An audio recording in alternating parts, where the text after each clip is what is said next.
Oh, I Yep. see your voice. Your Yes, voice is we going can. in It's and a Yeah. little out. low though. Yeah, I've Nat, been going through a little we congestion can hear you. past. Thank you. I've been going through a little congestion past shoot 48, 72 hours. So luckily my voice is here for right now, but we'll see how that goes. But first, I want to say Happy Mother's Day um to all the mothers on the team, whether you have your child as present, whether you lost a child, lost a grandchild. I just want to say Happy Mother's Day to every mother on the team. Um and yeah, like I'm just excited for y'all and witnessing the growth in the team from when you start that about 2020. 2021 2020 2020 2020. 2020 it's damn near 6 years in, and just watching the growth, watching people come, watching people go, watching people stay.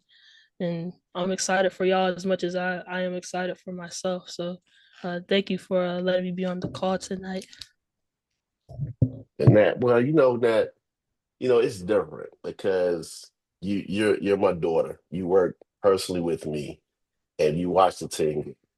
But now I want people to kind of understand your journey and the obstacles you've had. Because I think we had a conversation the other day. We were talking about sometimes people, their back is not up against the wall. So they feel like they got to easy out because they're not pressed to do it because they're not hurting for anything.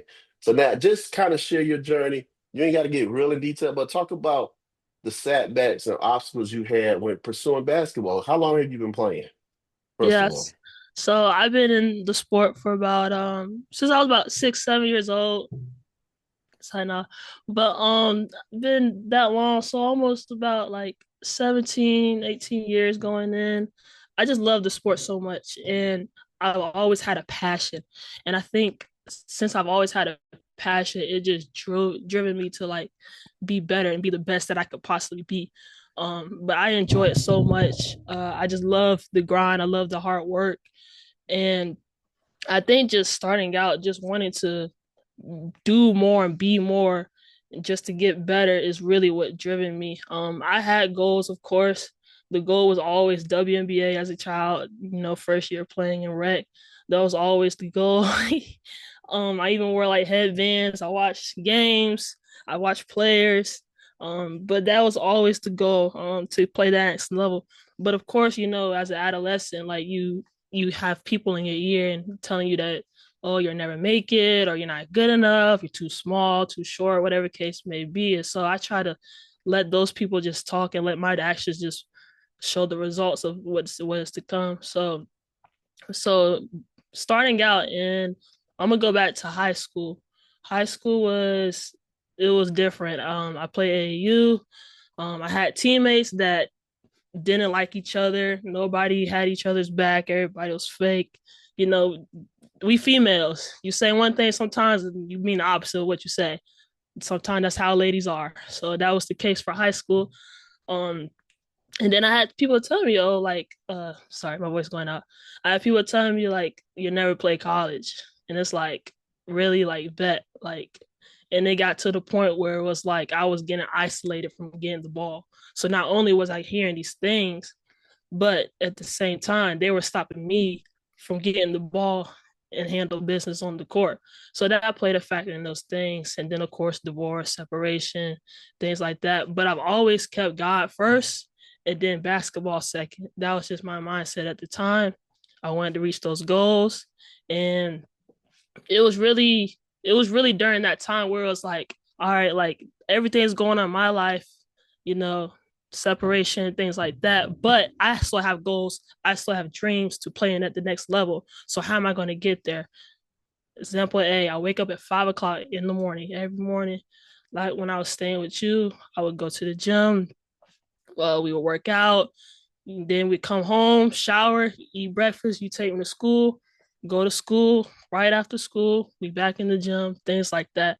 So that was my mindset during that time, and I knew if I did these things now, it would help me get to where I wanted to be, which was college basketball.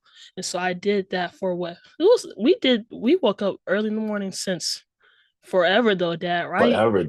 Yeah, nah, it was you were going to the gym with me at 5 a.m. when the doors open.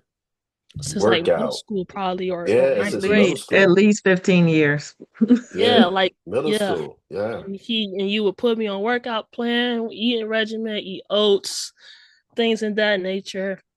You couldn't But it stand the oatmeal neither. You couldn't and I stand it. couldn't stand it, but I eat it every day now. So it's crazy. It's crazy. Um, but that's probably why I'm so big. Like, you know what I'm saying? But it got to the point, of course, during my senior year where instead of you waking me up, I'm waking you up. Hey dad, we're going to the gym. We doing this. Or we getting up early. Are you gonna take me to the gym? Nah, Nat, I'm tired. Or not, or Nat, all right, let's get up, let's go. And then I know Brad would stop by in the morning and something he would say would resonate me every time. He'll always be like, are you gonna be a champion or are you gonna be a chump? And ever since he kept saying things like that and early in the morning, I'm like, I'm gonna be a champion because I damn sure ain't gonna be a chump. And I said, and I even tell that to mom when I'm here. It's like, all right, mom, let's be champions today. Let's not be chumps. So just positive things like that in my ear also motivated me. But like I said, I've always been driven by my goals, driven by the destination. Of course, I'm going to always enjoy the journey, but my goals just really drives my motivation. And I think that's how life really is. You know, if you don't have goals, what motivates you to get out of bed?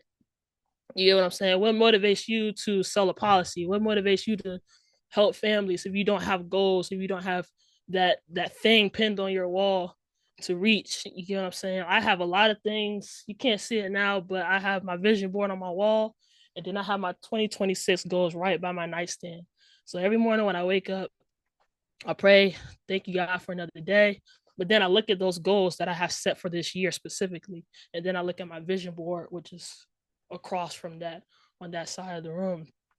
So just thinking, having that mindset at an early age, it really helped me get to where I am now. And I wound up playing college ball. After all the no's, after all the too not good enough, too small, whatever case may be, I wound up playing, and I can have excuse me, I can have the bragging rights and saying that I was the only senior in my class to play college basketball. No other senior in that class was able to do so. So yeah. Do I sound And okay? I that, know my voice yeah, is you sound fine that. all right. So let's talk about, because I was there as assistant coach, and it was hard being a dad and coach too, and watch how you got mistreated by some of the other girls, even some of the coaches. Um, I watched you, and I remember telling you, what was the thing I would always say? I said, Nat, everything you're doing is what? It's gonna be a It's a life life lesson. lesson. It's gonna be a It's a life life lesson. lesson. And I I said, didn't what you understand that at the time. It's like I got a taste of understanding, but I didn't really capitalize on what you were saying. I was just like, why is this happening? I was more of like questioning the why, rather than seeing the end result of everything. So yeah, and I will always say, what you're going through right now is a life lesson. You're going to run into something later in life, and you're going to look back on how you handled that, and it's going to make you be like, you know what, I can handle it because I handled it back then. And you dealt with the jealousy. You dealt with the one player that was all everything, who never played college ball. Like, she yeah, 1,000 points, all Tidewater, all state, all city. That was like your nemesis. You it guys really, if was. you guys were on the same page, you guys really could did something special. But because she didn't have a relationship with her dad, I come to find out her dad was a criminal. Um, Yeah, and she had a lot of jealousy over based my on dad. our relationship, and she had a lot of jealousy based on me. She didn't like me talking to her, even though I had her best interest. So, with that, how did that? What changed in you for you to realize it? Because you never saw the greatness in you. I saw it. Because, team, let me just share with you. We would have practice in the afternoon after school. I would leave the gym, go to practice, and practice would run from what, 6, 7 to Like 9, like 6 to 8 6 to 8. and like 4 to 6, depending on the day. We would stay in the gym because Nat said, Dad, I want to get up more shots.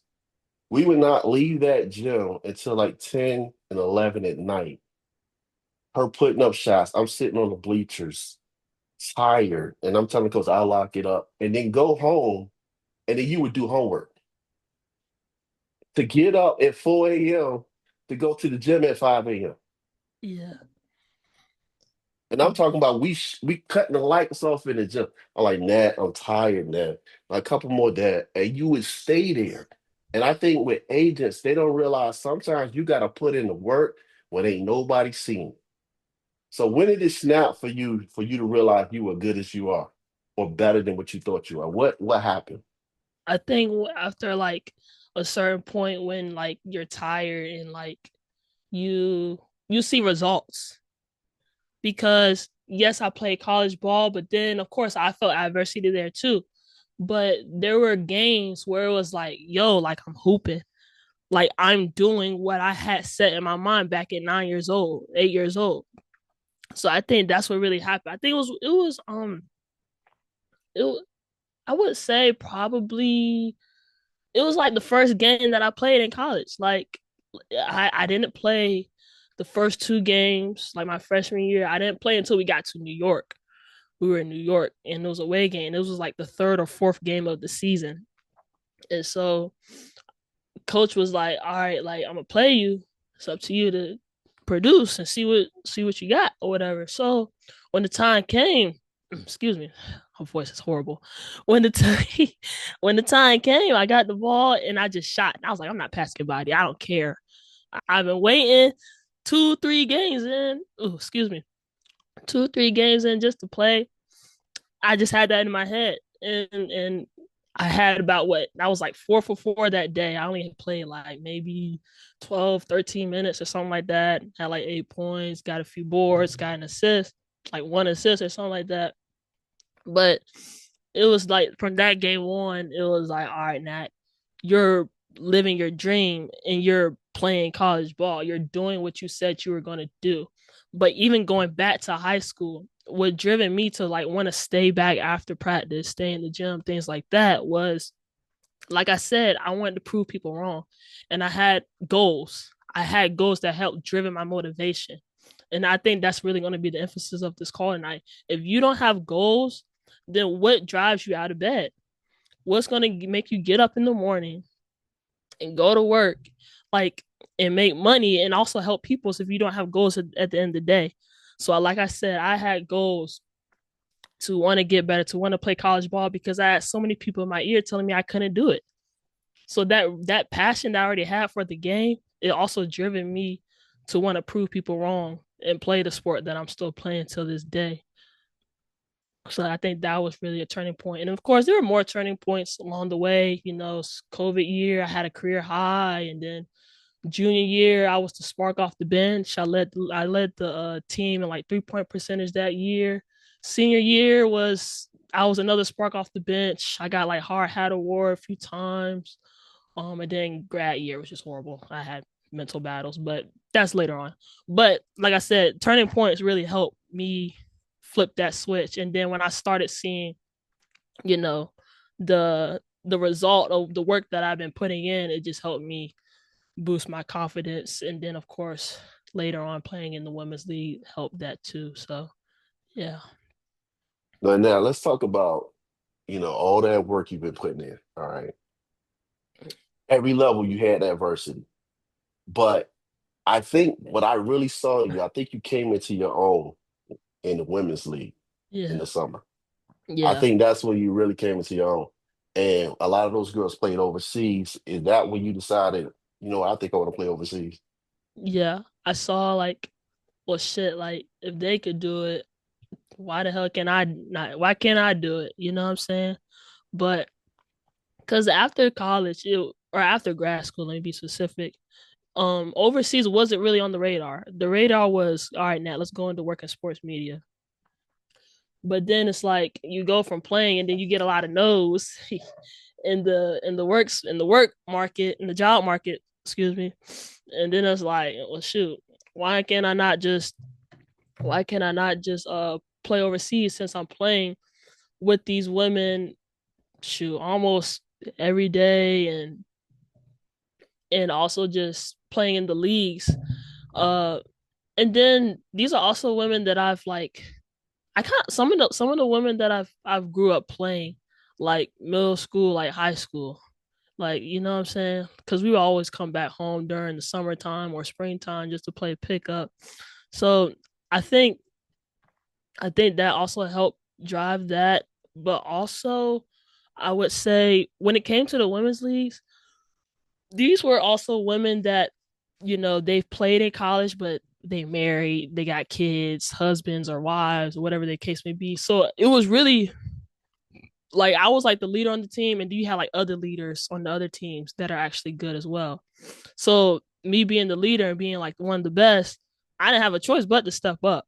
You get what I'm saying? I didn't have a choice but to take most of the shots. I didn't have the choice but to be the floor general and put people in position to be successful as well. So when I saw that I could not only play in the women's league but dominate consistently, that's what really like driven me back to like, all right, when we go back to Randolph, it's the same thing. Like, yeah, you're probably gonna get overlooked. Then coach has his designated players, but when your time comes, you really just have to capitalize on that. Absolutely. And that's when I think, I think I think a real turning point was when Coach Kelly, and Coach Kelly was Nat's varsity coach. Nat played varsity ninth grade, all 4 years. And Coach Kelly was the varsity coach. He's now an official. And I think when he saw you in that women's league game that he officiated, It was like I last think last year. last year, I think you had like 36 in that game, 34. Nah, I I probably had think like 28, 27. well, 28, 27. I mean, but you was killing it. But Coach Kelly, because I think you almost had a triple double one of the games. But Yeah. Coach Kelly, he watched you at 14, Mm-hmm. and 10 now years. at Almost yeah, 10 years at the now time. 10 years. Now at the time you was 23, like because he said something to me. I talked to him about that. He knows about Portugal now. He was like, man, out of all the girls he's coached, he still says that nobody worked harder than Natalie. Nobody worked harder than her. And team, what she's sharing with you guys is the hard work. If you gotta go, like if you really want something, you go after it, you gotta put in the hard work. And that's the reason why I wanted her on this call because she's had adversity. Even though she's not selling insurance, she watched agents come and go.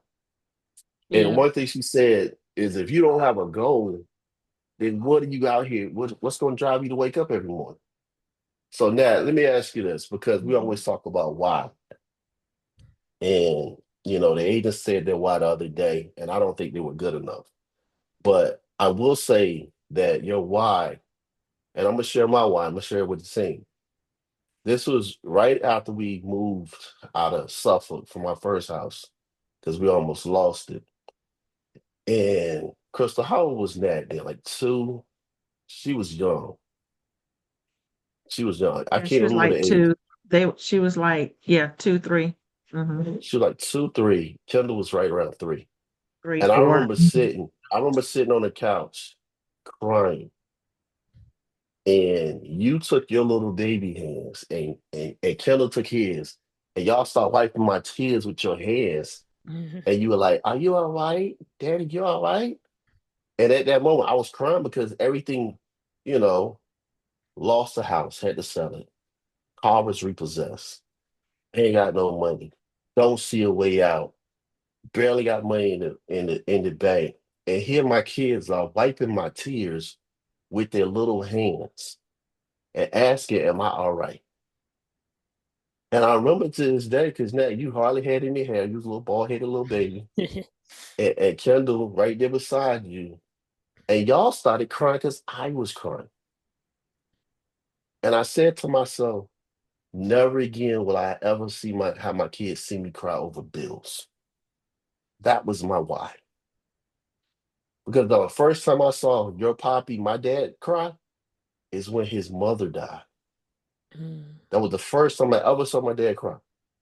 His mom passed, and he was sitting on the bed and he was bawling. My dad, you remember Papa was 6'5", 280, 290, Big big dude. man, Big dude. big man. And here he is bawling because he lost his mom. He ain't never cried over bills. Right, right. No. So at that moment, you guys became my why. I was like, no matter what, I'm never gonna let my kids see me cry over no bills. So when we talk about why net, and you said your why and your drive was to prove people wrong. What is your why, net? Like what does it make what makes you cry? What is your why? Wow. My wife it makes me cry. Um, but honestly, like my why is just to be all that God calls me to be. Oh, My you got why me crying. is my why makes me cry. I just want to be the best version of myself that God has called me to be. I'm a very faith oriented person. Uh, yeah, I want to give God the glory, no matter what it looks like. I literally just had like this conversation with one of my closest friends, probably my closest friends. Yeah. Um, and I tell them like like we all have these things that we want to do in life, but God has the final say in what we're called to do. So whether I'm called to play basketball professionally, called to be in sports media, I just want to give God the glory. And I think my drive and my passions and my goals that I have set for myself really drives me out of bed. And it makes me want to get up and just be the better version that I've been the day before. So that's my why. See, team, do you see how her why made her cry? We set these whys. I want to leave a legacy for my family, and I want to open up a shelter for battered men and battered women. I want to have a building just named after me, dedicated for people. Like that ain't making you cry. That ain't breaking you down and crying. That ain't making you. That ain't making you get up and do more than you said you would do. When I asked her what was her why, she immediately started crying. That is a why. Not this superficial sounds good for this sounds good mess that we tell ourselves. Because if it was really that, it would make you get up and down on today on Mother's Day. It would make you get up tomorrow first thing. It would make you when somebody say no, I got a bigger goal that God called for me to do. I got a bigger goal. I got to do this for my kids. See, when I was crying in front of them and they wiped my tears, I said, never again. I'm going to figure this thing out because my kids ain't gonna never see me cry over no bills no more. But you know what happened? As I became more successful, I couldn't use my kids as my why anymore because they grown now. So I got a new why. You know what my new why is? I want to be as half as good as a man my father was. I wanted to be successful before my mom died because she saw me struggle and she never saw the victory. And I said, I got to make it before she leaves. Now I've made it, quote unquote. But I still want to be as good of a man. I want people to talk about me like they talk about my dad for the good deeds that I did when I was here by helping so many people to change their lives. And I want my kids to say, you know what? My dad might have failed at a lot of stuff, but he won't scared to try. That's my why. He might have tried this, tried that, and failed, but he was not scared to try. And that's why I have my drive to pursue playing overseas, whether I make it or not. Like my dad would say, everything we do is what that A a life life lesson. lesson, a life lesson. So that um, I appreciate you. I don't know if your mother got a question for you. She's sitting up there wiping her tears too. So Crystal, you got anything for your baby girl?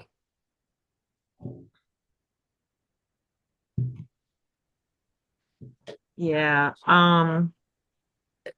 Natalie, we've shared your story, Natalie, on Zoom, and I don't know if everybody up here has heard the story, but I'll share very quickly. When I found out I was pregnant with Natalie, the doctors told us that all of her measurements were off.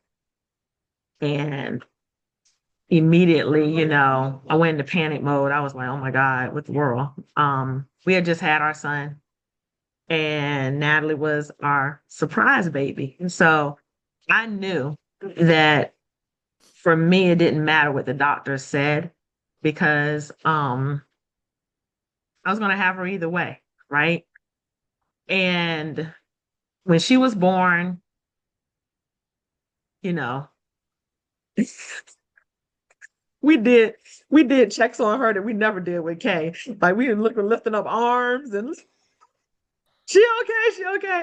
And she was just the most gorgeous little bald-headed baby ever. Now she's got a massive ton of hair. Uh, I do. I got inches now. yeah, she is like all there. You've made up for lost time, trust me. Um, but you know, that is a moment in my life that I'll just never forget that moment. Just hearing the doctor and then having you. And but that piece in the middle, that piece in the middle every single day. I'm making sure I'm eating good, I'm drinking my water, Kendall and I walk, we were walking, like we walk in trying to stay and exercise and then doing all this stuff because I wanted to make sure that while you were cooking, everything was gonna end up being okay. Because still felt like even though all the tests and everything came back good, and even though I had a great conversation with God and he assured me that everything was good, I just hadn't seen you yet. I hadn't put my eyes on you yet. I hadn't touched you yet. But I was hoping, believing, and praying that everything was going to work out. So every day I got up, we did what we had to do. I went to work. Kendall would cook like really healthy and all this good old stuff. And so when we had you, I was relieved. I was like, yes, she's good. She's healthy, you know. And of course, your journey and the things that you have done honestly has just totally amazed me. I've been totally just amazed. Team, when I say my daughter wakes me up in the morning so we can go to the gym, this is my daughter. This is who I'm talking about. This is her. Okay. When she's like, come on, mom, you don't need to eat that. Let's do this. Come on, mom. Like she is my in-house motivator. Straight up. Kendall is my external motivator. My daughter is my internal motivator. So I got it on both. Accountability partner. My huge built-in look-alike twin accountability partner, right? She's right there, y'all. What am I trying to say? In this business, we wake up every single day. We're hoping for the best. We're wanting things to happen. We haven't touched it yet. Some of us may not have felt it yet. We may not be where we want to be yet. But just as sure as my daughter is standing here, I know God is real because I'm just blown away at the things that she's done. And that's how I feel about this business. I'm blown away with just the little wins that I've had. But it's just like this is our baby, y'all. This is our baby. Our business is our baby. And until we are where we want to be, where we can touch it and feel it, we're cooking. I love that. If there's a song, I may not like all these songs that are out that y'all kids are playing, but that one song, Let Her Cook, I'm like, yo, let her cook. Let him cook. It's got to cook because things take time. And you may not be able to touch it, feel it, experience it right now, but if you keep getting up, you keep showing up, it's cooking. And one thing I know about when you cook, the kitchen smells good and you're anticipating that good meal. And when that meal comes, it's so worth it. And Natalie, you already know, your father and I are just super proud of you. Just super proud of things. Your relentlessness is beyond words. Your encouragement to us as your parents is just mind blowing. Don't stop. Don't stop, girl. Don't stop. You know we won't let you stop. But um I don't think y'all really, really, really understand this girl's work ethic. I don't think y'all don't get it. She will get her alarm goes off at 4:30, 5 o'clock in the morning, at least 3 days a week, at least. And she's knocking on my door. But here's one thing I know: she will go with or without me. Did y'all hear what I'm saying? You gotta I'm her get better to get mother. left. I'm her. She will leave me, You gotta and get she this will work go or to get that gym. left. Get that work or Y'all, get left. y'all hear it? Do y'all hear it? Like, do y'all see the blend of Kendall and Crystal right here with this girl? She is our blend. She's definitely a blend of us. But her work ethic is so phenomenal. As her mother, I have to take a step back sometimes and be like, dang, whew, I may have birthed her and I may have raised her. Kendall and we raised her. But God knows she is definitely her own person. She's supposed to be here. She has a mission. There is something amazing that she is supposed to do, like hands down. I have no doubt. Do the doctors get it wrong? Did they get it wrong? Absolutely. Natalie will be 25 in August. The doctors got it wrong. So I'm asking all of you, did your friends get it wrong? Your family members, they probably got it wrong. Even your own spouse, maybe someone in your house you're at odds with them. They got it wrong. They're getting it wrong. But you cannot stop a man or woman that will not quit. Period. And this girl is the pure definition of relentlessness. Natalie, you know I love you with all my heart. You know that. And I'm so proud of you. Your father and I, we are so proud of you. But what you bring to the table is an example for all of us. There are probably only maybe think two people that I know of on this call that are younger than you. Everybody else is older than you. Um, and so to be an example like that, it does not matter your age at all. And you know this. We've taught you this. We preached this to you and your brother. Your age doesn't matter. What you do and how you show up, that is what matters. So I love you, sweetheart. Keep showing up. You know I'm your biggest fan.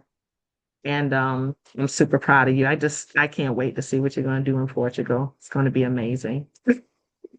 Thank you. Yeah, thank you guys. I was just gonna say something like hard work helps. Hard work is literally the root of where you want to be in life.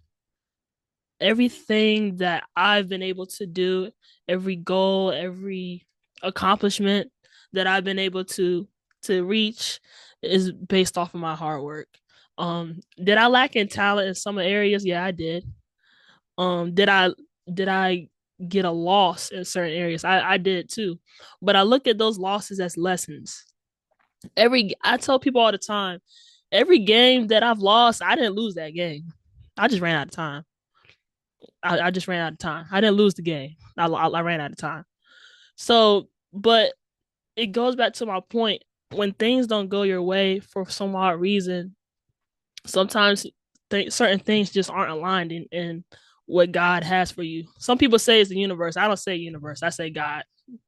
I don't believe in science and I don't believe in astrology, but I believe in God. So I think with that, when you have goals, when you have your motivation, you got to look at your work ethic too. Are you putting in the work? Are you dialing after hours? Are you dialing before hours? Are you dialing on holidays like today?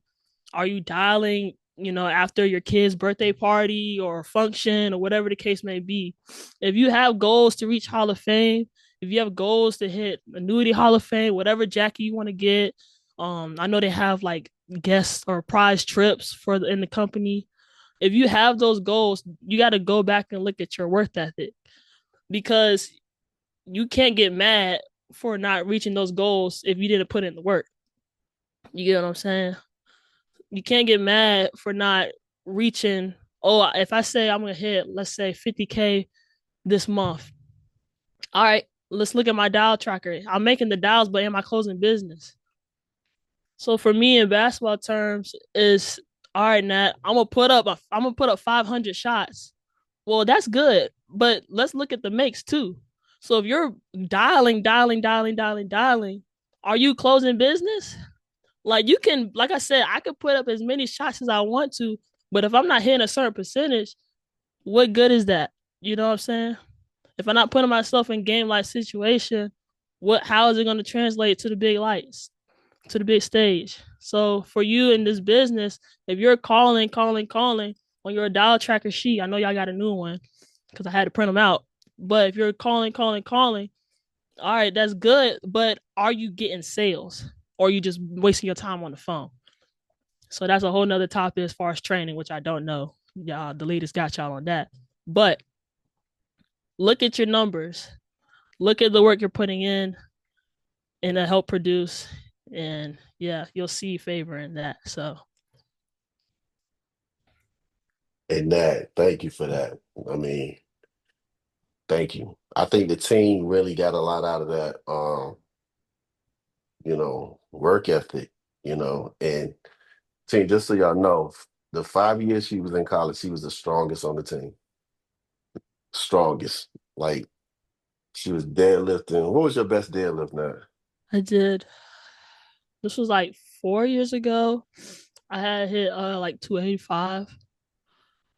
385 on deadlifts. It was two. It was yeah. I didn't hit three. I hit two.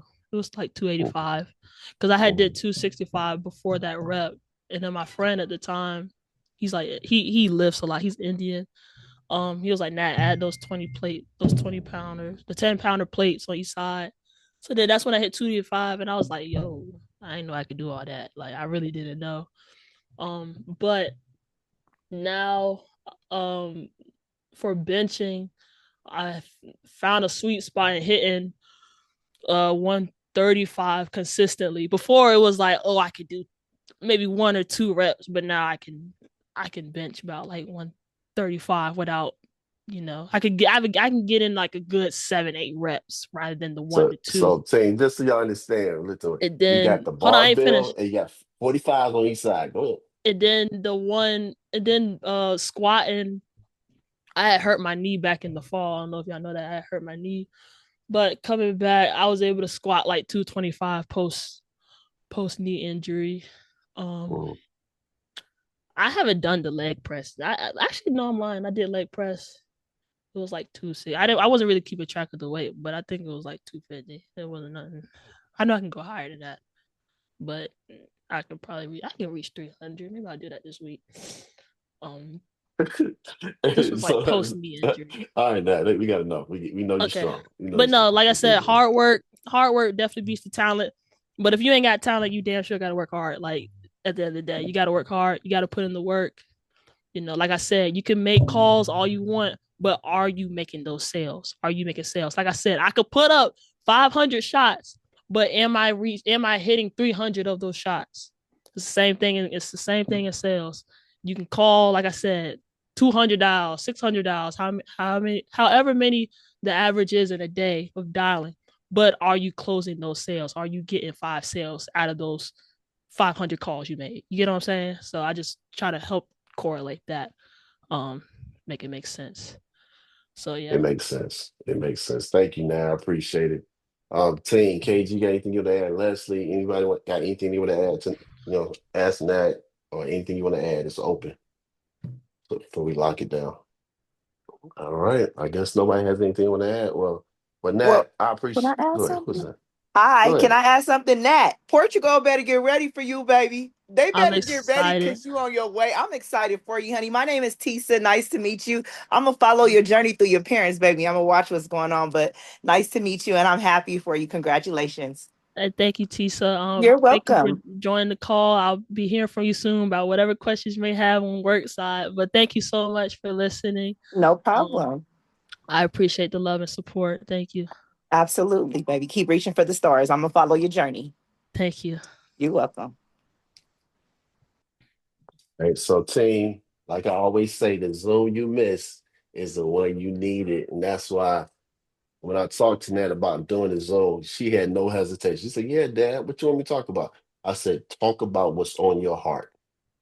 I'm gonna ask you a couple questions, and I want you just to go." And you see that you were in for a treat tonight. And yes, we gonna have fun in Portugal, aren't we, Nat? Oh yeah, I'm having a good time. It's a business trip for sure, but I'm gonna definitely take capitalize on the opportunity. Absolutely. In the meantime, I just been prepping, preparing my body, everything like that. Now I just gotta get my voice back. I've been congested. So Yeah, yeah. you'll get it back. Get it back. So Tane, don't forget tomorrow's morning mindset. We got the new book of the month, um, The Power of Vulnerability. So, definitely be on the call. We're still on chapter one, right in the middle. We'll finish chapter one and kind of dissect it. We'll start dialing right at 9 o'clock. And then we have our men's calls tomorrow night at 7. So team, thank you for getting on tonight, Nat. I appreciate you, baby. I love you. You got our special handshake we've been having since you were 12 years old. We'll Yeah, show it to y'all one day. But thank you, Nat. Thank you for no just blessing the problem. team with your knowledge, with your heart, and just being you. I appreciate you. So team, thank you for getting on tonight. Happy Mother's Day to all the mothers. And don't Mother's forget, we'll Day. see you guys tomorrow Thank on you. Happy Mother's Success Day. Lounge. Congrats, God Nat. bless. Thanks, Nat. No problem. Congratulations, Nat. Thank you Congratulations, guys. girl. Let's go. Let's go. Oh, great job, Nat. Thank you Great guys. job, God Nat. bless. Let's go, Nat Nat. Yeah. Congratulations.